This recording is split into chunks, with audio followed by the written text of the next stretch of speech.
মাঝে মাঝে নিজেরে দেখলে নিজেরই খুব হিংসা হয় যে একটা মানুষের জীবন এত শান্তির কেমন হয় ভাই। আমরা যারা আবিয়াইতা প্রবাসী আছি এরা যতটুকু শান্তি আছি বউ না থাকার কারণেই আছে। বউ বাইকে গেল না, কেউ লগে ফরকিয়া করলো না, কেউ লগে প্রেম করলো, আমাকে ডিলে কোনো টেনশনই করতে হয় না, কারণ আমাকে কোনো বউই নাই। খাই ডাইলন চলি সোজা পথে, দিন বেড়ে কাম করি, রাত বেড়ে উড়ে ঘুমাই, মাস শেষে টিয়া পাই। জীবন পুরাই মাখন্ডে।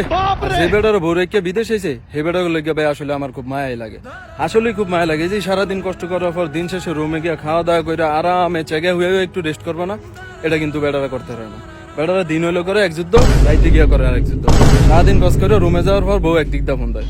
তোমার মা আর তোমার বোনে মিলে আমার জীবনটা আঙ্গর আঙ্গর করে লাইছে। খাইতে জ্বালায়, বইতে জ্বালায়, হুইতে জ্বালায়। তোমার মা আর তোমার বোনের এই অত্যাচার আমার আর সহ্য হইতেছে না। এই ভাই হয় তোমার মায়ে থাকবো, না হয় আমি থাকবো, যে কোনো একটা রফা দফা আজ্ঞা তুমি করবা। মা আর একদিক দা ফোন দেয়, বাবা তোর বউর এই নাটক ফাটক আর আমাকে ভালো লাগে না, তোর বউরে তুই করবি তুই কর। এই ভাই হয় তোর বউ থাকবো, না হয় আমি থাকবো। তোর বউরে তুই লন্ডন রাখবি না, ইউরোপ নিয়ে রাখবি না, মঙ্গল গ্রহে নিয়ে রাখবি, হেডা বাবা তোর ব্যাপার। ফরসিনি বেড়ার বিপদে না মানি ভাই। যে বেটার বউ রেখে বিদেশে সে বেটা গুলোকে আসলে আমার খুব মায়া লাগে। আহারে লোকগুলা কি নিরুপায়, কি অসহায়, না কিছু কইতে পারে না কিছু সইতে পারে।